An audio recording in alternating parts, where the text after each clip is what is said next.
pessoal, eu sou o André e é um prazer ter vocês aqui nesse momento nos assistindo e a você que está aí nos acompanhando no YouTube ou no Spotify. Estamos começando mais uma aula do Praticadamente. E hoje teremos uma resenha ou uma roda de conversa, né, com dicas e novidades sobre técnicas que podem ajudar a você, terapeuta, para fazer talvez uma anamnese mais assertiva do seu cliente ou paciente e, assim, portanto, ter uma terapia de sucesso. Para isso, teremos aqui conosco o Lilian Flig e Irmo Neto. Detalhe, teremos no fim dessa aula um sorteio entre as pessoas que estão aqui participando ao vivo, que o nosso querido Irmo Neto irá fazer uma análise dos pés de um dos presentes, tá bom? Então, fique aqui conosco. Você vai ter a oportunidade de descobrir um pouquinho mais sobre você. Bom, mas antes de passar a palavra para nossos convidados de hoje, né, gostaria de lembrar a todos que sigam nossas redes sociais e não se esqueçam de dar o seu joinha e de se inscrever no canal e compartilharem, ok? Então, Lilian, agora eu passo a palavra para você. Boa noite a todos. Hoje a nossa live vai ser muito boa, né? Como a Andréia falou. Nós resolvemos fazer esse estilo porque temos muitos terapeutas aqui e sempre novidades, né, na terapia, e a gente sempre conversa sobre isso com relação principalmente ao primeiro atendimento, à anamnese. Por incrível que pareça, hoje eu vim de uma anamnese meio desafiante também, porque às vezes umas são mais desafiantes que outras, né? E aí a gente tem que usar toda a nossa astúcia, né? Nossas técnicas e conhecimentos para conseguir centrar o cliente ali, tirar as informações necessárias para a gente poder conduzir uma boa terapia, um bom atendimento, né? E eu estou até contente também, porque nós temos mais um expert aqui, que eu sei que é expert e é professor também, presente aqui. Nós vamos explorá-lo, além de, claro, o Irmo Neto, que também vai nos presentear depois com um sorteio aí de uma análise da personalidade dos pés. Inclusive, a análise da personalidade através dos pés, ela nos ajuda muito na anamnese. E eu utilizei hoje no meu atendimento, porque você faz com que a pessoa ela tenha uma outra visão, né? Ela se conheça melhor, ela se entenda o porquê que ela age e reage desse jeito, e ajuda muito na anamnese. Então, eu hoje utilizei, inclusive, a análise da personalidade pelos pés. Eu sempre faço assim, eu peço para a pessoa, hoje o atendimento foi presencial, né? Eu sempre peço a foto do pé, que aí eu vejo com tranquilidade, porque eu não tenho a mesma expertise do Irmo, tá, gente? Eu estou começando a estudar há pouco tempo, então eu sou mais lenta.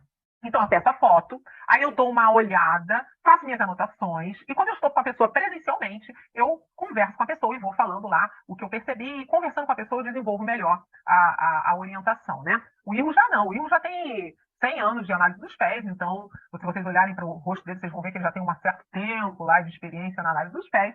E aí ele vai, olha assim, já fala, e vai falando, vocês vão ver que ele vai falar hoje de um pé aqui, não sei qual pé, né? Então é isso. Então eu vou fazer o seguinte, eu vou passar a palavra para o Irmo, e depois eu vou pedir também para o Fernando trazer alguma experiência dele, que o Fernando sempre tem experiência boa também na anamnese, hein, que eu sei disso. Então vou passar agora para o Irmo. Irmo, como é essa sua experiência aí quando você vai fazer seus primeiros atendimentos com os clientes, né? Você usa só a análise dos pés ou você utiliza mais alguma coisa? Olá, boa noite a todos, né? Muito obrigado pela participação de novo aqui, adoro estar com vocês, né? Muito obrigado a vocês que estão aqui comigo e que irão ouvir isso futuramente. Eu trabalho, Lilian, com a análise da personalidade pelos pés, né? Então, assim, a minha anamnese é pelos pés. A pergunta básica para a pessoa é: você pode tirar o sapato? Né? A pessoa tira. Aí, óbvio, eu vou falando com ela a respeito dos pés, o que eu estou vendo ali e tudo mais. E também vou olhando a reação. Conforme eu vou falando, eu vou olhando a reação dela, né? No rosto, no corpo. Se, conforme eu vou falando, está criando tensão ou está criando relaxamento. Se ela está se sentindo mais à vontade, ela está se sentindo invadida. Tudo isso já começa uma terapia não verbal, né? Porque se eu percebo que ela chega muito ansiosa, eu vou acalmando. Se eu percebo que ela está muito apática, eu vou provocando para ela ter reação. Então, é uma maneira também de eu conseguir já ir trazendo ela para o processo de homeostase, né? Porque eu vou, tipo, se é uma pessoa que já chega com muita certeza, eu tenho que quebrar as crenças dela, mostrando o que eu sei. Agora, se é uma pessoa que já chega com muito medo, eu tenho que fazer um trabalho de acolhimento. Então, tirar ela daquela situação de reclusão e trazer ela para fora. Então, assim, a anamnese que eu faço é baseada nos pés, mas também na linguagem corporal que eu estou vendo na pessoa, já preparando a pessoa para o transe hipnótico da não verbal. Interessante. Realmente, isso que você falou é bem importante, né? Você perceber se a pessoa ela é uma pessoa que já vem com muitas certezas, ou se é uma pessoa que vem muito insegura, às vezes, né? Meio desorientada, né? É uma coisa que a gente tem que ponderar também para saber orientar, né? Porque se você não percebe como esse cliente vem, você pode nem criar rapport, né? Com a pessoa, né? É bem interessante. E me diz uma coisa, você, no caso, aliás, eu vou até, depois eu vou pedir você de novo, eu vou voltar para o Fernando, que eu estou doida para ouvir o Fernando falando aí. Quero saber se o Fernando tem alguma dica de anamnese. Ele está de férias, entendeu? Ele está de férias, então vamos explorar ele. Tem alguma dica e orientação com relação a esse primeiro atendimento? Olha bem, inclusive hoje eu tive que utilizar bastante, né? Hoje, para mim, o dia na clínica foi o meu último atendimento, né? E aí eu fiz uma anamnese pela manhã e a primeira consulta pela tarde, porque eu só tenho 2 clientes por dia. Então, como essa cliente era um caso assim que repercutiu bastante, inclusive aqui na cidade, por um fator aí, ela me procurou, a mãe e a filha, né? Me procuraram. Ontem eu fiz o atendimento com a mãe e hoje fui com a filha. E eu fiz uma anamnese diferente, que foi muito assertiva. Eu fiz a anamnese com EFT, utilizando o EFT. Primeiro, fui procurar saber da menina, né, qual era a queixa principal dela, qual era as angústias, o que estava incomodando ela. E aí ela falou. Só que aí eu precisava de mais dados. E aí, durante o momento, eu cheguei, olha, eu vou ensinar para você, vou fazer uma técnica, utilizar uns toques aqui com você, eu quero que você apenas me acompanhe, foque naquilo que você está fazendo, mas eu quero que você vá me respondendo, vá fazendo, vá me acompanhando. Aí eu fui fazendo com ela e acompanhando. Então, praticamente os 20 minutos iniciais da anamnese, 20, 30 minutos, foi com o EFT. E aí ela começou a liberar as emoções e tal, e aí saiu, depois que eu percebi que saiu tudo aquilo que realmente tinha que sair, aí eu fui para as perguntas, porque assim, aquela história, para mim, a anamnese ela é sempre uma sessão mais demorada, porque cada resposta que o cliente dá, surgem novas perguntas. Né? Eu não tenho uma ficha de anamnese formal, tem aquelas perguntas que a gente sempre faz, mas eu gosto de ir desenrolando a anamnese a partir do momento que as perguntas, as respostas vão surgindo. E foi muito bom porque, como eu já tinha feito o EFT antes, né, teve um momento porque assim, eu sempre parto do pressuposto que o cliente sempre mente. Isso é fato. O cliente, na primeira, na anamnese, o cliente mente para a gente. Sempre. É muito difícil você pegar um cliente que seja 100% verdadeiro. Então, com o EFT, isso diminui a probabilidade do cliente tentar fugir, se desvencilhar, porque é um mecanismo de defesa. Entende? Ele ativa um mecanismo de defesa, então por isso que ele não se abre. Afinal de contas, é a primeira vez que ele está te vendo na vida. Né? Então, nem sempre. Então, geralmente, a gente obtém as respostas reais, verdadeiras dos clientes, depois da segunda sessão, né? Porque tem a anamnese, para mim, eu separo. Então, tem a anamnese, aí vai para a primeira sessão, foi o que eu fiz com a menina hoje. Eu fiz a anamnese de manhã, porque como eu ia sair de férias, férias não, né? Recesso. Então, eu fiz a anamnese com ela de manhã para poder atender ela à tarde. E aí a brincadeira, assim, para mim foi muito exaustivo, né? Porque só de manhã, a gente começou 8 horas, ela já tinha chegado antes, né? Eu sempre digo, olha, a gente tem hora para começar, não tem hora para terminar. Não significa dizer que a gente vai ficar 4 horas aqui na clínica, de 8 às 12, mas pode acontecer. E hoje foi um daqueles casos em que a gente ficou 4 horas e 36 minutos na clínica, né, de anamnese. E saiu muita coisa. Então, teve um determinado momento que depois que a gente fez o EFT, ela liberou todas as emoções e tal, eu aí fui fazendo outras perguntas que estavam correlacionadas, né, ao que ela já tinha falado antes, e aí você via que ela ficou assim, titubeando, e aí ela não tinha mais para onde sair, fugir, né, porque ela já tinha falado antes. Então, é aquela história que se eu não tivesse feito o EFT antes e não tivesse obtido as respostas, aí, automaticamente, ela ia mentir para mim naquele momento. Né? Até mesmo porque era algo que dizia mais respeito, especificamente à mãe e tudo mais. Mas foi, assim, perfeito. Né? E agora, de tarde, a gente complementou, aí fizemos a primeira sessão, né? Utilizei o EFT. Eu tenho utilizado muito o EFT nas minhas sessões. Fiz uma miscelânea hoje, na verdade, né? A gente utilizou o PNE e comecei, obviamente, com a psicoeducação, né? Fornecendo todos os recursos necessários. Depois a gente passou para o IFT, aí eu fiz um reforço, né, do IFT de acordo com aquilo que eu já esperava, daquilo que eu já tinha oferecido para ela como recurso, e aí teve uma catarse e tal, isso aqui, beleza, vamos lá. E aí, no final, a gente utilizou a hipnose. Eu sempre utilizo a hipnose no final da sessão, né? Eu acho que a hipnose é apenas uma ferramenta potencializadora. Então, assim como o EFT também, né? Só que o EFT é mais para liberar as emoções, libertação de emoções. Então, a técnica é perfeita para isso. Depois disso, vamos lá, fornecer o recurso, vamos fortalecer isso durante a hipnoterapia. Eu achei interessante realmente isso. Às vezes acontece comigo também isso. Às vezes eu peço sempre para reservar um tempo, mas passa do tempo, né? Tem algumas pessoas perguntando, o EFT, que nós falamos, se escreve EFT. É uma técnica com toque.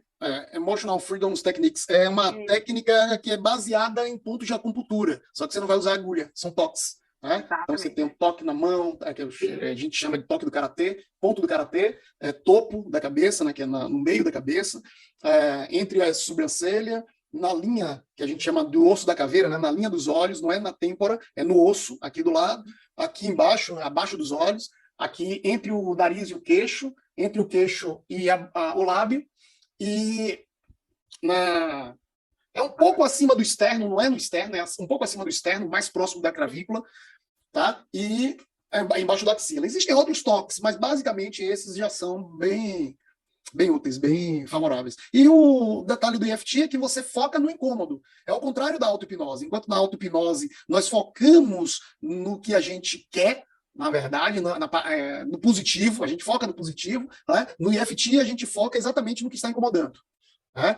Então, apesar dessa, por exemplo, a ansiedade, né? Então, apesar dessa ansiedade que tanto me incomoda, eu me amo, me respeito profundamente, completamente. Essa ansiedade que tanto me incomoda, essa ansiedade. Então, você vai focando na ansiedade. E aí, aquilo que está gerando a ansiedade, ela vem à tona sob forma das emoções.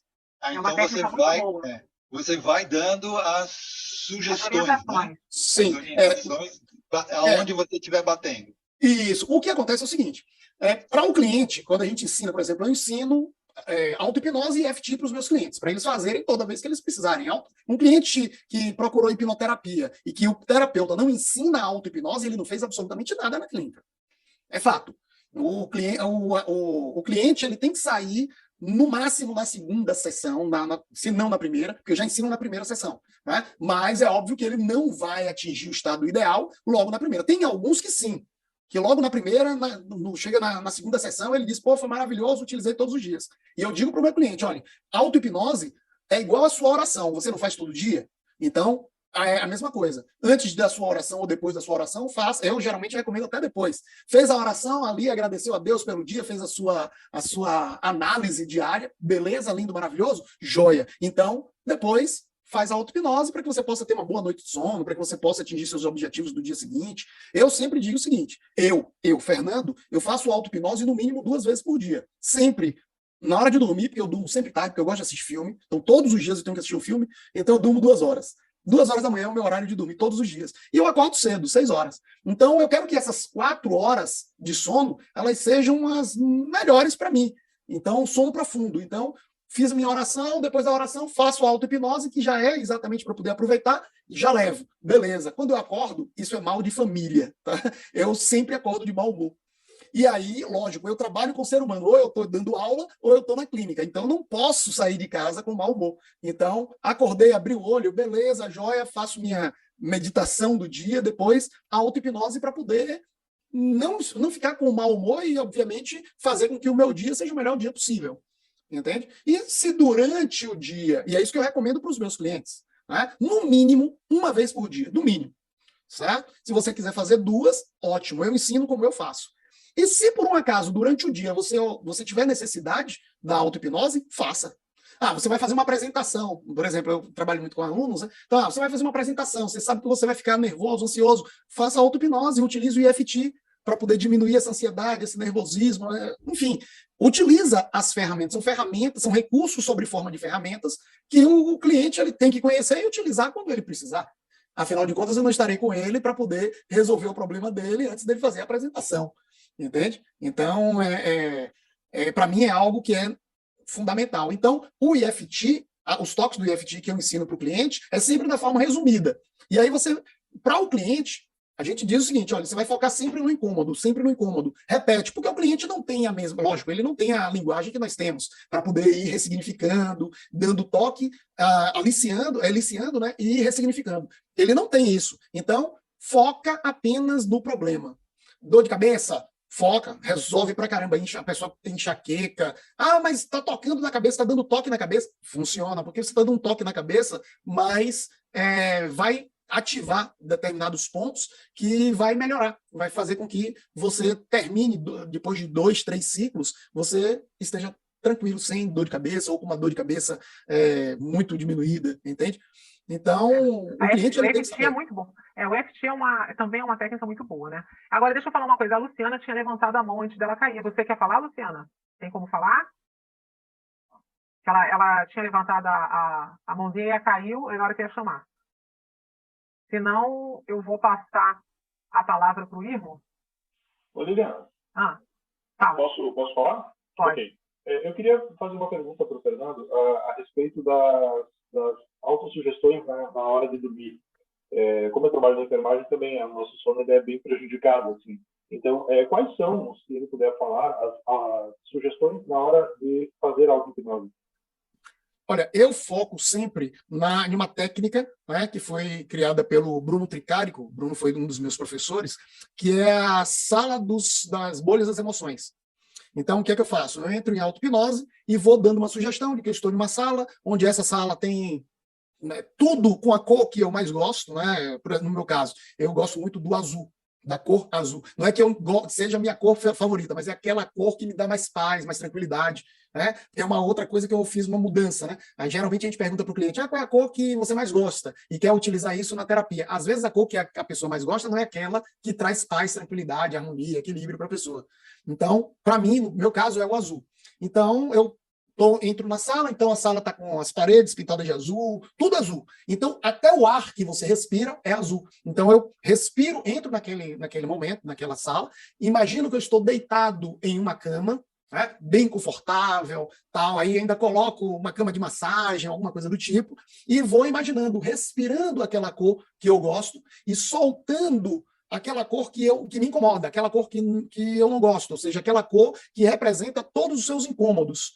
No meu caso, eu respiro, né, a cor que eu gosto e, a depender do dia, vamos imaginar, por exemplo, hoje.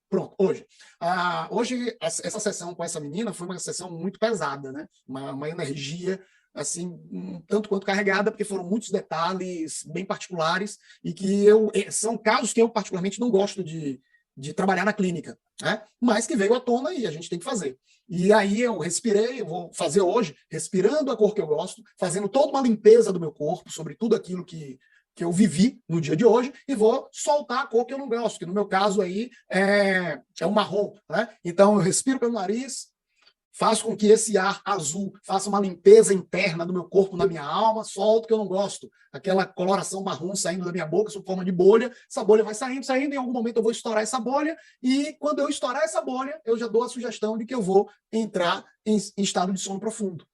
Tanto que, geralmente, na grande maioria das vezes, eu nem lembro o que foi que resultou na auto-hipnose, durante a auto-hipnose. Eu vou fazendo, como se fosse uma história mesmo, e aí vou fazendo e, enfim, não sei qual foi o resultado, porque eu já dormi, já apaguei, no outro dia eu acordo. Então é basicamente isso. Luciana não falou nada, acho que ela não quer falar, né? Boa noite, Gi. Oi, Irmo. Alguma consideração? Apesar que eu achava que a gente devia logo depois fazer um sorteio para dar tempo de você falar, senão, né? Gente, fique à vontade.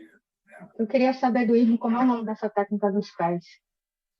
Então, a técnica dos pés, ela chegou no Brasil com uma linguagem dos pés, né? Em inglês é reading toes, que seria a leitura dos dedos dos pés. Só que o que acontece? Se você fala leitura no Brasil, as pessoas já falam assim, em vez de pensar que a personalidade, vou casar, vou ter filho, vou ganhar na cena. Então, eu mudei a técnica para análise da personalidade pelos pés, né? E hoje, né, depois de Reich, eu estou chamando ela de análise do caráter pelos pés, em homenagem a Reich. Porque uma vez fizeram comigo, assim, mas acho que é outra coisa. Eu deitada, aí a pessoa pega, assim, essa parte aqui dos pés e fica batendo assim, aí vai falando uns negócios lá.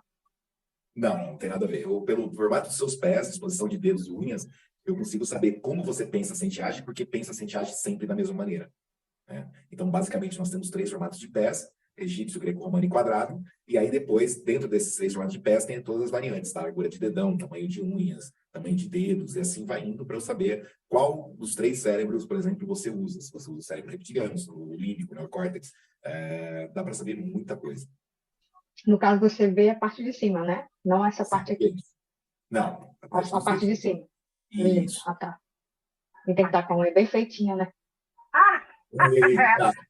Não, pelo contrário, sabia? Assim, se a pessoa está sem esmalte, por exemplo, é melhor porque eu consigo ver as ranhuras nas unhas, eu consigo ver elevações, dá para ver mais coisa sem estar com o pé bonitinho, né? Mas já que você perguntou, você passa esmalte vermelho nos pés? Não, eu não pinto, não. Dificilmente eu pinto. Porque quando pinta é claro. Não, dos pés, não. Às vezes, raramente eu passo uma base, às vezes. Então, por quê? Não, porque eu não gosto mesmo, assim, pra mim é diferente. E da mão? Da mão, pinto. E da mão você passa vermelho? É mais difícil, porque quando a gente vai tirar, fica muito manchado. Fica Preto. assim, tipo encardido, assim, aí demora para tipo assim, demora para sair, né? Mesmo quando você tira. Eu gosto mais quando eu gosto sempre de colocar um esmalte e colocar um cintilante em cima. Então, mas sempre claro. Não, não. Mas assim, não uso muito nem preto e nem vermelho. Eu gosto de usar rosa, roxo, mas assim, esses mais escuros, assim, preto e vermelho, é muito difícil. Então, por quê? Não tem assim explicação, assim. O vermelho é só porque eu acho desagradável na hora de tirar. O preto é porque eu não gosto mesmo. Eu não gosto nem de blusa preta, porque eu sou muito calorenta. Então, eu estou trazendo para você o seguinte: aqui no Brasil tem um preconceito muito grande com relação ao esmalte vermelho e preto, né? E outras cores mais berrantes na mão e nos pés, principalmente nos pés. A maioria das brasileiras, ela passa esmalte na mão, ela passa de qualquer cor, mas nos pés, ela fala ou é branco ou é base, né? Aí você fala, por quê? Porque fica mais limpo, porque não sei o quê, como se a cor influenciasse na sujeira do pé, né? Na verdade, isso tem a ver com o sistema de repressão sexual que a pessoa recebeu na infância. Porque quando a mulher passa esmalte vermelho na mão, a menininha passa esmalte vermelho na mão pela primeira vez e chega para o pai e mostra, o pai fala que é cor do quê? Cor de rapariga, não sei o quê. Então, existe um preconceito dentro dessa parte dos esmaltes, das cores, né? E que a gente nem se toca disso. Então, assim, eu tenho pessoas que quando vêm fazer sessão comigo, a primeira coisa que eu falo depois da sessão é: a sua meta agora é passar esmalte vermelho, esmalte preto, esmalte branco, esmalte roxo, esmalte do jeito que você quiser no pé. E é muito legal para você ver, porque assim, são pequenas vitórias que a pessoa vai começando a ganhar em cima desse preconceito que foi colocado dentro da mente dela, sem ela nem perceber. Então, é um rompimento com padrões sociais, entendeu? Com dogmas sociais, que ela já começa a se dar o direito de vivenciar. Mas isso é muito nítido nos pés, entendeu? E na mão é a moda. Então, se é moda, posso passar. Mas é moda na mão, mas no pé é sempre branco. É muito interessante essa peculiaridade da mulher brasileira, entendeu? A americana já tem menos. A esmalte que tá na mão... No meu caso, assim, eu geralmente eu pinto, né? Então, eu acho ruim para eu pintar os meus pés. Assim, a posição é ruim. Mas para mim, assim, eu não tenho esse pensamento de preconceito, não, com relação ao vermelho. Eu só acho ruim para tirar. E dá mais trabalho. Mas, tranquilo. Deixa eu falar uma coisa. Vamos fazer o sorteio? Todo mundo vai participar? Andréia, como é que vai ser esse sorteio, Andréia? Diz quem é que vai participar. Vocês que sabem. Olimar. Você está escrevendo, né? Sim, estou botando aqui o pessoal que vai fazer. Então, Luciana, Inês, Cleide, Lucilene, o Fernando, a Alicia e o Ronimar, tá certo? E a Marisa entrou agora. Volta aqui, Marisa. Vocês que sabem. Marisa. Aí é o seguinte, sorteio de um nome ou dois, hein? Vamos botar dois? Cadê o Irma? Pode colocar dois, se der tempo a gente faz de dois, não tem problema não. Então tá. Vou botar dois. Então vamos lá, vou sortear. 1, 2, 3, 4. Vamos rezar, vamos lá, 6, pessoal, 7, torcendo. 8. Então, 8 nomes. Vou rolar. Sorteando agora. Tá? 3, 2, 1. Sorteador. Sorteados. Nomes dos sorteados são: primeiro nome, Ronimar. Ei! Ronimar! Outro? E o segundo nome, vai se preparando que agora precisa tirar o foto do pé. E o segundo nome, Vai tirando foto do pé. Blade. Ó, Isso, tira eu a só foto do tenho pé. o pé de frente, como se eu estivesse olhando para você, tá? É. tira a foto. Eu agradeço porque eu já comprei o livro do Irmo e já tenho uma baita análise dele. Eita! E vale a pena, não vale, Marisa? Vale, vale, é muito interessante. Vale a pena todos adquirirem. Marisa, hoje eu fui fazer um atendimento, eu utilizei lá a análise do pé antes de atender. Muito bom. A gente pega a mania, né, de olhar para o pé. Vamos ver o que diz isso aqui. Gente, é terrível isso. Você fica com o mau hábito de ficar olhando para o pé das pessoas, o pessoal acha que você é tarado. Não, você não vai trabalhar. Quando a pessoa está com calça boca de sino. Hã? Quando a pessoa está com calça boca de sino, que o pé aparece ou não aparece? Aparece ou não aparece? E aí é terrível. Ou a pessoa está de vestido, que é aquele vestido que tampa também. Putz, eu quero ficar... Isso me deixa doido. Tem alguém. Tá travando, eu acho que é a Marisa que está O travando. livro vai a pena. Então, repetindo, tá me ouvindo? É que a internet aqui tá ruim. A internet aqui no hotel tá ruim. Eu estou em Maceió. O livro dele vale a pena e a assessoria que ele dá também, qualquer dúvida, tá o livro prontidão toda te mandando mais um livro. Isso é só. Muito bom. Eu tenho aquele que a Simone mostrou. O Ronimar tem que tirar a foto de cima do pé. Eu vou então postar aqui o pé dela enquanto o Ronimar manda o dele, tá bom? Isso. Aqui. A Luciene também, se quiser mandar a foto, também dá para fazer, gente. Se for pouco tempo, se não for pegar muito tempo, dá para fazer. Aí tá bom. Então, a Gleide tem pés greco-romanos, né? Dedos normais para curto, então ela é emocional mental, ou seja, uma pessoa que sente, depois faz, depois pensa, né? Então, a paciência de uma pessoa sempre é proporcional ao tamanho dos dedos dos pés. O pé greco-romano sempre tem um pensamento sistêmico, ou seja, ele sempre tem um organograma mental, né? Então, eles podem mudar o esquema. Nós não. Se a gente muda o esquema, eles ficam bem bravos. Então, o pé greco-romano funciona como? Se ele combina com você uma coisa, né, e aí ele passa na sua casa e fala assim, não, em vez de a gente ir lá, a gente vai para tal lugar, beleza. Agora, se você combinar uma coisa com ele, passa para pegar e fala assim, em vez de a gente ir fazer no cinema, a gente vai no churrasco, ele pode até ir, né? No caso da Gleide, ela iria. Porque o dedão é losangular, ela gosta de ser prestativa, gosta de ajudar. Aí vai bicudo, entendeu? Não é um negócio muito legal, não. E os dedões dela são bem diferentes, né? Do pé direito e do pé esquerdo. Por quê? No pé direito, é ela em sociedade. E no pé esquerdo, é ela em família. Então, ela engole mais sapo do lado emocional do que do lado social. É por isso que tem essa diferença nos dedões aí. Né? Então, aí eu trabalharia bastante a couraça do pescoço nela, entendeu? Porque ela trava muita coisa na garganta. Principalmente quando é emocional, né, que vem do lado familiar, aí o bicho pega mais. Então, trabalhar bastante essas couraças aqui. Né? E geralmente, pessoas que têm o dedão assim, a minha crava mais, ela também tem muita dor de cabeça na região da testa, né? Porque ela frita o córtex pré-frontal.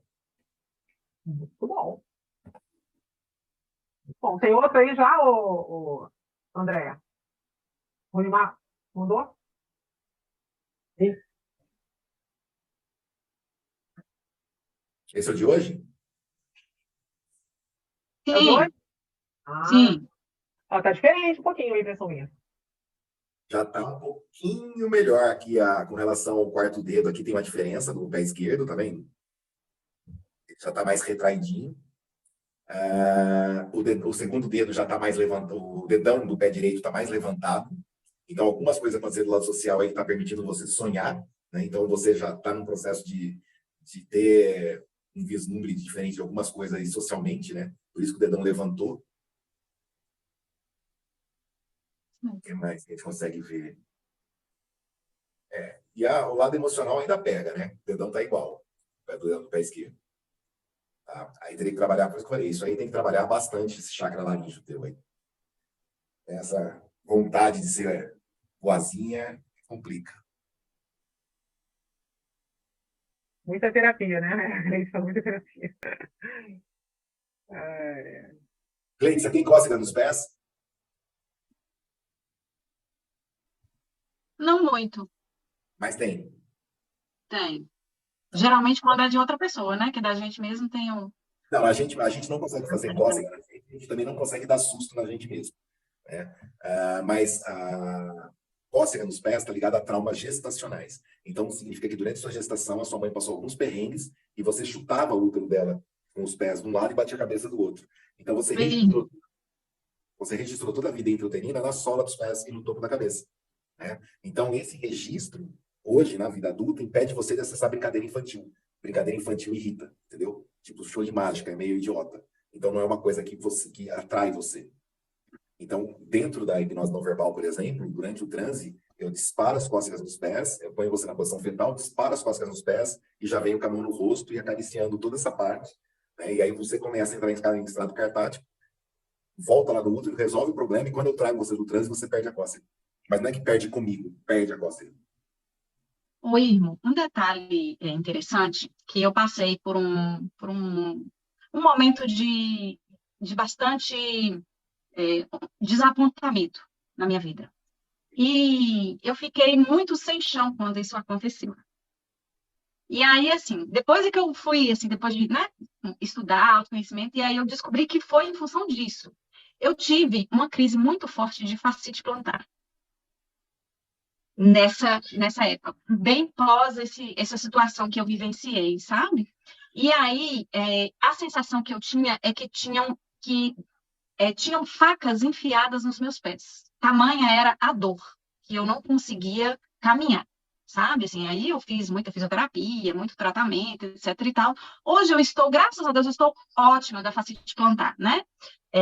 Depois de todo esse tratamento e também essa questão do autoconhecimento, de estar, né, na área de desenvolvimento humano, mas é algo que eu acho que é interessante ressaltar, porque eu acho que tem alguma ligação com isso aí também, né? Sim, tem, total. Porque o que acontece? Tudo que impede você de andar está ligado ao que Reich chama da angústia de cair. Então, o que é a angústia de cair? Você leva um choque, a energia começa a querer subir e você não quer acessar mais aquela energia. Você nega aquilo. Porque por algum motivo, você se assustou também com aquilo. Então, você adquire essa angústia de cair que impede você de ir aos tratamentos, entendeu? É uma maneira de você justificar não ir aos tratamentos, não ir se procurar ajuda. Porque você não pode... uma defesa pessoal, né? Uma autoproteção mesmo, que a própria mente vai tentando te blindar para criar, como você mesmo diz, a couraça, né? Então, mas olha que coisa louca. Eu estou lendo agora Entre o Psico e o Soma, da Gerda Boysen. E um dos terapeutas lá, um dos psiquiatras da clínica que ela trabalhava de massagem, ele percebeu o seguinte: cachorro que fica acorrentado não perde o tônus muscular. Ele falou assim: como um cachorro que fica acorrentado não perde o tônus muscular? Ele não está fazendo exercício, como é que ele não perde a musculatura? E aí ele descobriu o seguinte: o ser humano, se ele ficar deitado, com o corpo todo esticado, não, é deitado e com o corpo bem esticado, bem relaxado, com o maior contato possível no chão. Se você ficar 20 minutos nessa posição, você começa a recuperar tônus muscular. Ou seja, você fica com mais tônus muscular que se você tivesse feito 20 minutos de exercício.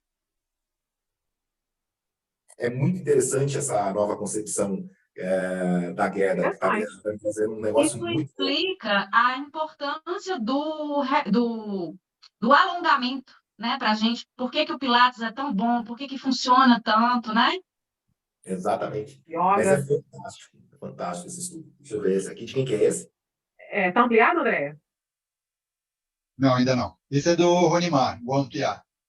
Tá. O Ronimar tem pés greco-romanos, dedos normais. Tá, perfeito. Pés greco-romanos, dedos normais para longos, tá? Então, você é emocional mental, ou seja, você sente, você pensa, depois faz. O que chama a atenção no seu pé, porque a gente entra também no que eu já falei da Gleide com relação ao pensamento sistêmico, né? Só que você tem mais Cs na cabeça. Então, assim, se acontecer isso, eu faço aquilo, se acontecer isso, eu faço aquilo, se acontecer isso, daí, se não fizer... você tem mais, dentro desse organograma mental, mais Cs, ou seja, mais estratégias de como realizar tal coisa com relação a tal coisa, né? Então, isso gera uma ansiedade maior também. Então, quanto mais longos os dedos dos pés, mais ansioso uma pessoa. Quanto mais curtos os dedos dos pés, mais irritado. Então, isso serve muito legal na amnésia, quando a pessoa chega e fala assim, estou ansiosa, ou eu sou ansiosa, e eu olho o pé dela, se ela tem o dedo do pé curto, ela não é ansiosa, ela é irritada, ela é estressada, ela tem irritabilidade crônica. Agora, quando o dedo do pé é longo, aí sim é ansioso. Tá? Então, os teus pés, por exemplo, os dedões, né, mostram o quê? Que você está travando muita coisa na garganta também, por isso que eles estão assim. Tá? As unhas estão assim. E o dedão do pé esquerdo está até virado, porque mostra que você está mudando a maneira de verbalizar seu lado emocional. Por isso que ele vira, ele dá essa torcida. Tá? Você também está com muitos dedos em forma de garra, virados para baixo, né? Esse dedo faz assim.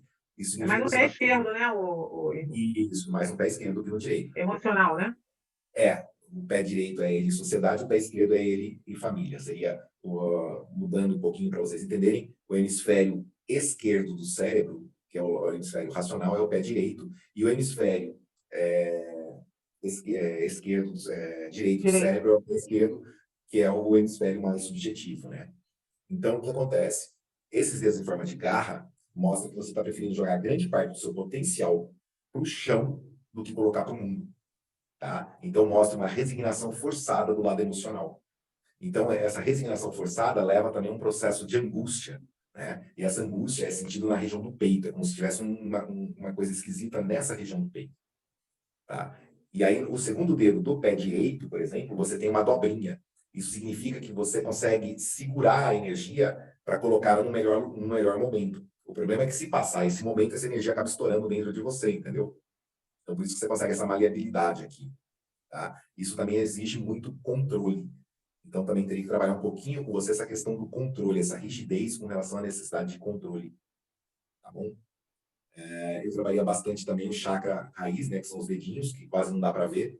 Então, assim, o seu tipo de personalidade, como o dedinho está ligado ao chakra raiz, né, quem eu sou, quais meus dogmas, quais meus conceitos para lugar no mundo, você não lida bem com medo e insegurança, nem com otimismo contra a sexualidade. Então, muita coisa é dogmatizada e vira tabu. Né? Então, tem certos assuntos que é mais difícil atingir com você por causa dos próprios tabus que você cria. Então, teria que trabalhar bastante essas características tuas aí para fortalecer. Né? Eu falo que isso é pé igual ao seu, que o dedinho é bem melhor que os outros dedos, eu falo que é igual o mineiro, é mais ressabiado, chega devagarzinho, depois vai se ambientando para poder soltar. Interessante. Tem da Lucilene aqui também. Espera aí. Vai lá. Deixa eu pegar aqui. A Luciana já fez também? Acho que a Luciana é dedo curto. Por quê? Pelo que eu conheço ela é dedo curto. Tem muita paciência, não. Olha lá a cara dela. Né? Ó, viu?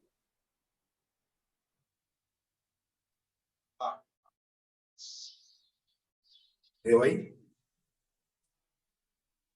Viu? Peraí, deixa eu ampliar aqui.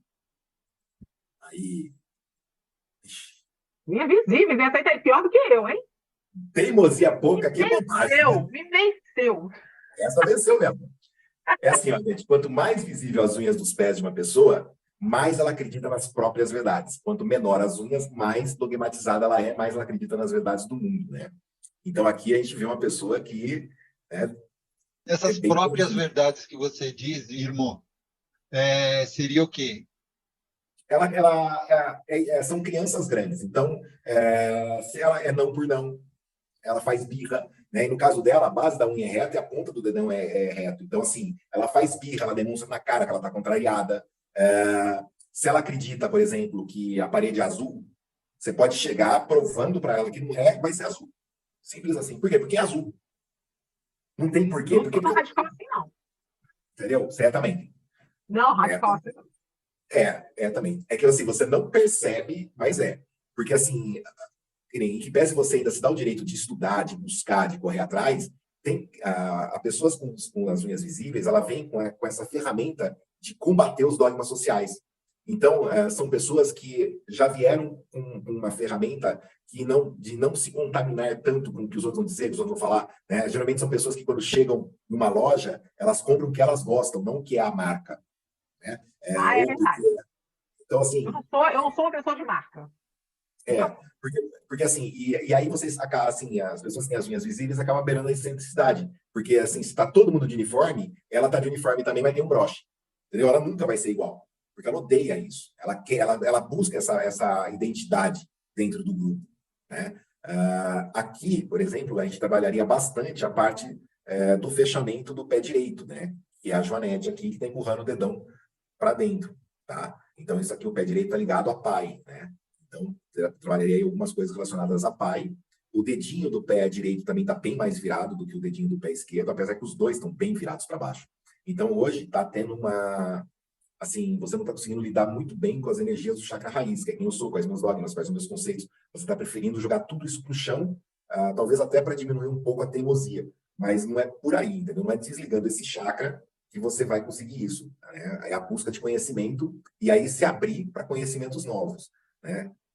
E essa abertura não está difícil, não, porque os dedos estão abertos, né? Principalmente do lado emocional. Então, significa que levou algum baque aí do lado emocional que está fazendo rever as suas verdades emocionais, entendeu? Então, você está tendo que readequar o que você achava com o que é agora, né? Então, por isso que os dedos abriram, tá? Essa abertura é bom, né? Quando eu pego um cliente que já está com os dedos abertos, eu sei que a terapia flui mais. Agora, quando chega com os dedos grudados assim, eu sei que essa vai ter uma resistência brutal, entendeu? Para mudança. Gente, pode comentar. Se quiserem fazer perguntas, eu acho que o interessante em tudo isso, Irmão, é você entender a sua personalidade, entender de como a sua formação e poder trabalhar isso do que você achar que é ruim para você, sabendo que é ruim e poder trabalhar. E isso não quer dizer que você vai mudar totalmente, né? Mas sim, você vai se ajustar naquilo que não estiver bom para você, né? Não só isso. É muito legal porque, assim, como é que eu posso exigir paciência de uma pessoa que tem dedo do pé curto? Ela não tem. Só que antes ela achava que ela era errada. Né? Porque todo mundo tem, por que eu não tenho? Porque você tem dedo curto. Se você tivesse dedo longo, você teria paciência demais. Então, assim, só que daí a pessoa que tem dedo longo tem paciência, mas ela não é mais proativa, ela é reativa. A dedo curto já é reativa. Já é proativa. Desculpa, dedo curto é proativa, dedo longo reativa. Então, cada um tem a sua característica, cada um tem as características positivas e negativas. E eu estava falando isso hoje para minha secretária. Se eu tivesse hoje que montar uma empresa de marketing multimídia, por exemplo, que fosse divulgar meus cursos, que eu pudesse trabalhar com essa equipe para criar conteúdo, eu teria 27 pessoas com 27 pés diferentes. Você ia procurar pés diferentes para poder ter diversidade. Exatamente. E eu ia explicar para cada um o seu próprio potencial e explicar para os outros o potencial de cada um. Então, eu ia criar um ambiente onde todos se compreenderiam. Então, eu teria 27 pessoas com 27 visões e são assim que eu conseguiria atingir praticamente 90% de todas as pessoas. Então, uma ideia gerada ali, ela seria praticamente aceita por quase 90% das pessoas. Interessante. Bom, eu vou share aqui, viu? Eu vou botar para quebrar. Então vamos lá. Entra aí, deixa eu só puxar aqui antes. A Inês mandou e a Luciana também mandou. Tá? Então, vou botar aqui por ordem, tá? Tá. Então, vamos lá. A Inês também deve ser dedo curto. Nossa, não, a Inês deve ser dedo médio para curto. Médio para curto. Não, que isso? Não. A Inês é médio para curto. Vamos lá, então, adivinha de quem é esse? Ó, falei? Nem é médio para curto, é curto mesmo. A ciência zero. E tolerância também. Tolerância zero. Na verdade, então, ela tem pé greco-romano, dedo normal para curto para normal, né? Na verdade. Então, ela é prática emocional, ou seja, ela faz, ela sente e, se precisar, ela pensa. Tá? Os dedões bem largos, né? A base da unha bem reta, mostra que ela não tem papa na língua, né? Tipo, é o tipo da personalidade que, se você tá falando com ela e desliga o telefone, ela vai lá na tua casa para terminar a prosa, entendeu? Não faz isso com ela porque ela fica louca. Né? O que chama a atenção aqui, ó, nesse tempo, né, o pé greco, como eu falei, tem um pensamento sistêmico, só que no caso dela, por ser mais prático, tem menos Cs. É 3 C no máximo e tá tudo certo, entendeu? Aí, que nem exigir de uma pessoa que tem o pé desse, pensamento de médio e longo prazo, não tem como. Ela não sabe se ela tá viva amanhã, então ela nem vai pensar de médio e longo prazo. Vive agora, então, né? É o tipo da personalidade que eu colocaria, por exemplo, na frente para receber o público. Porque ela já é um tratorzão, entendeu? Ela não é uma personalidade que vai ser mais delicadinha, que vai acolher. Mas, no primeiro contato, para separar as pessoas, né? Tipo, você é para lá, você é para cá, papapá, tem que ser esse tipo de personalidade. Né? E por ter também essa característica mais dura, é o tipo da personalidade, por exemplo, que, se ela está trabalhando comigo, eu posso chegar para ela e falar assim, olha, eu preciso demitir 3 pessoas. Ela consegue demitir as 3 pessoas e ainda ir almoçar, sem dor no coração, entendeu? Agora, dedo longo já fica magoadinho uma semana por ter demitido, né? Fica aquela... E esse tipo de personalidade não, porque é mais prático e objetivo. Era para fazer, fizemos, entendeu? Pronto, né? Vida que segue. Então é bem bacana. Você fala magoadinho, não. Aí você está judiando, né? Fica com sentimento de culpa. É o Andréia, esse é o Andréia. Magoadinho. Esse tipo de personalidade já não tem magoadinho. Tanto é que é o que eu falei. E assim, o pé greco-romano, o dedo curto, eles são agressivos. E o pé egípcio, e o pé greco-romano, o pé egípcio, o dedo curto, já é irritado. É diferente a sensação. Vamos lá. O Ronimar também não comentou. Ele disse que gostou, mas não comentou, não. Bom. Tá. Gostou, Ronimar? Oi, não, achei muito interessante, fiquei bastante impressionado, realmente fecha a análise do Irma, e vou ver se eu descubro aí, conhecer e ler o livro dele. Muito bom, muito obrigado. A Inês falou que ela é proativa e acredita que, por isso, iria separar as pessoas mesmo. Então, a Inês, ela não é proativa, ela é 100% proativa, né? Aliás, ela é ativíssima. É o tipo da personalidade que não consegue ficar parado de jeito nenhum. Irmão, qual dos dois que você prefere? Este ou este? Eu acho que esse aqui está um pouco mais nítido, esse deve estar um pouquinho embaçado. Então vai o outro, vai sim.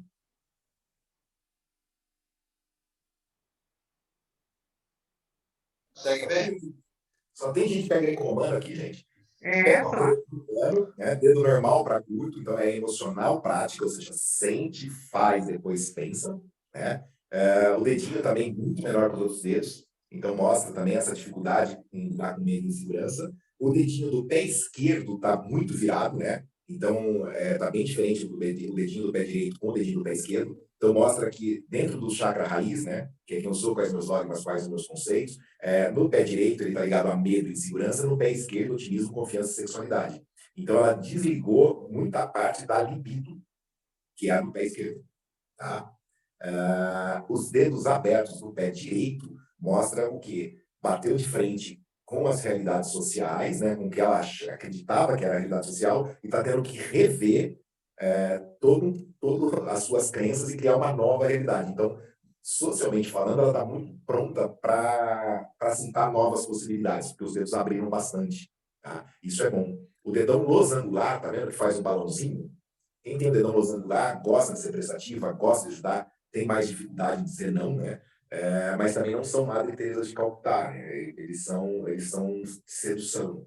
Então, o dom nato de quem tem os pés, os dedões losangulares, é descobrir muito rápido as nossas carências e nutrir essas carências. Tanto é que eles conseguem dar atenção para os outros e esquecem de dar atenção para a pessoa mais importante, que é ele mesmo. Então, muitas vezes eles justificam não fazer por eles, porque eles estão fazendo por alguém. Né? Então, o trabalho, quando eu pego uma pessoa que tem um pé assim, é trazer essa consciência de que primeiro ela tem que dar a ela, para depois dar aos outros. Entendeu? É o que eu trabalharia bem mais nesse pé. E aí, Luciano, tudo bem? É isso aí, Luciano. Onde é Fernando, põe teu pé, esse Fernando. chakra que você fala? Onde é Qual ele? deles? O chakra raiz é o chakra sexual, é bem na base da coluna. Sim. É o de cor vermelha. Bateu? Bateu. Essa questão de realmente fazer mais pelo outro do que por mim, eu tô mudando isso. Na verdade, eu tô querendo matar essa Luciana. Totalmente. Então, você não tem que matar essa Luciana, você tem que acolher essa Luciana, porque ela é você, né? Você é assim desde que você começou a interagir em sociedade. Então, você praticamente cresceu em volta disso. Não tem como você matar isso. Você pode acolher isso e não cair mais na vertente principal, que é o orgulho. Né? Você tem muito orgulho ferido. Se eu não reconheço o tanto que você se dedicou a mim, você fica magoadíssima. Tá? Tem que gerenciar, né, irmão? Gerenciar melhor isso? Assim, não. Por isso que eu falei isso, porque assim, geralmente quando a gente faz algo para o outro que a gente conhece, a gente quer um reconhecimento, aí quando não tem, ou quando você faz demais, depois ainda a pessoa fala mal de você afasta para de falar, aí eu fico, pé da vida. Então, é melhor fazer para quem você não conhece. Então, mas por que você está falando isso? Porque quem faz de forma altruísta não tem cobrança. Mas quem tem o dedão losangular, por isso que eu falei que não é matriz calcular, vocês têm uma listinha. Fiz, vou cobrar a fatura. Entendeu? E vocês são mais chantagistas emocionais. Então, assim, André, assim. sedução. Né? Então, quando você quando eu não faço uma coisa que você chega para mim, por exemplo, você não chega mandando, é diferente daquela pessoa que tem o pé quadrado, o dedão quadrado, ponta quadrada, ela é de subjugação, então ela chega mandando. Pega para mim, por favor, né? Por favor, vem depois. Você não, você sempre chega com uma historinha triste. Sabe o que é? Eu estava pensando que dava para fazer, e aí você podia me ajudar. Sempre tem uma historinha para me envolver, entendeu? Porque você me manipuladora, né? Não é manipulação, é uma sedução mesmo. Você gosta disso. Tá. Entendeu? É melhor essa palavra, sedução. Eu acho que a G é assim. André Vila é assim. Entendeu? E assim, só que isso também é a sua prisão. Então, assim, o que eu trabalharia muito com você é começar a trabalhar o seguinte conceito. Eu já fiz por mim? Não. Então, eu vou fazer primeiro para mim, depois eu faço para o outro. Boa noite, Simone. Até amanhã. Então, Simone, a G é assim. Gisele é assim. Gisele Eugênia é assim. Deve estar tão quietinha. Pintou o de vermelho agora, só por causa da aula do Igor. Cadê o pé do Fernando? Cadê? Para finalizar. Bem, eu vou ter que mandar para você, Liane, que eu só tenho o seu contato. Tá, pode mandar. Exato. Dedão maior, os dedos caem em escadinha. O pé egípcio, gente, ele é perfeccionista, né? Então, é diferente do pé greco-romano, que é detalhista. O pé greco-romano, ele se perde nos detalhes. Às vezes, o secundário, o terciário, ganha mais ar do que o principal. O pé egípcio, não. O pé egípcio é perfeccionista. Ele se cobra a perfeição. Eles odeiam errar. Tem um pensamento linear, né? 2 mais 2 são 4, ponto, acabou. Então, a burrice... ele é químico, né, ô Fernando? Ele é professor de química. Exatamente. Exatas. A burrice ali incomoda, a lerdeza dos outros incomoda. G, seu pé não é egípcio, G. Aqui as unhas visíveis assim, mostra que acredita demais nas próprias verdades. Né? Então, assim, é uma personalidade mais polêmica, porque ela confronta mesmo e acabou. Né? Exatamente. Faz cara feia, né? Porque eles são extremamente críticos com eles, então eles têm o direito de ser críticos com os outros. Então, mesmo que ele tente demonstrar que ele não está gostando, o rosto já mostra, né? Porque a base da unha é reta, então eles conseguem fazer aquelas caretas de reprovação, você falando, ele já está fazendo a cara de reprovação. É muito legal isso. Eles não conseguem esconder, entendeu? Tipo, a cara já falou. O que teria que trabalhar aqui são os dedos que estão em forma de garra, né? Que seria o segundo dedo do pé esquerdo e o quarto dedo do pé esquerdo, segundo dedo do pé direito, o dedinho do pé direito também teria que dar uma melhorada, tá? Porque o que está acontecendo? Você está preferindo jogar grande parte do seu potencial para o chão do que colocar para o mundo, né? E assim, o pé egípcio, ele tem muito problema com, geralmente, no intestino, porque eles retesam a raiva, né? Criança boazinha não berra, criança boazinha não fala palavrão, eles têm a síndrome da criança boazinha. Então, eles internalizam a raiva, né? Então, porque assim, se ele fosse soltar tudo também, não sobrava um, né? Mas eles internalizam muito a raiva. Não, ó, só essa parte aí que eu não concordo. Eu sou muito explosivo. Se você acha que você mas se você fosse 100%, o que você precisa, você teria o triplo. Tá. Entendeu? Não, hoje eu estou mais controlado, né? Eu já fui mais. Mas hoje eu tenho um controle maior. Mas eu sempre fui muito estourado. Então, o problema todo não é ser estourado. Porque, assim, o seu tipo de personalidade, mesmo sendo ranzinza, briguento e tudo mais, vocês acabam sendo tragicômicos. Então, assim, dá para lidar muito bem. Porque vocês já são zangados mesmo. Então, assim, e essa zanga, ela vem... Por que de manhã você falou que de manhã você acorda mal-humorado? Porque enquanto você está sonhando, está tudo perfeito. A hora que você vai ter que voltar para esse mundo, que nem as flores são perfeitas, aí o bicho pega, entendeu? Aí você não quer voltar. Então existe o inconsciente, mas não volta não, que vai dar merda, vai dar merda. Por isso que você gosta, né? Mas, assim, o que está chamando a atenção é que você desligou muito o seu potencial do chakra cardíaco, né? Que é o segundo dedo. E o chakra cardíaco está ligado ao ar, né? E o ar é o nosso combustível. Então, você não é que você está melhor, você só cortou o fornecimento de combustível.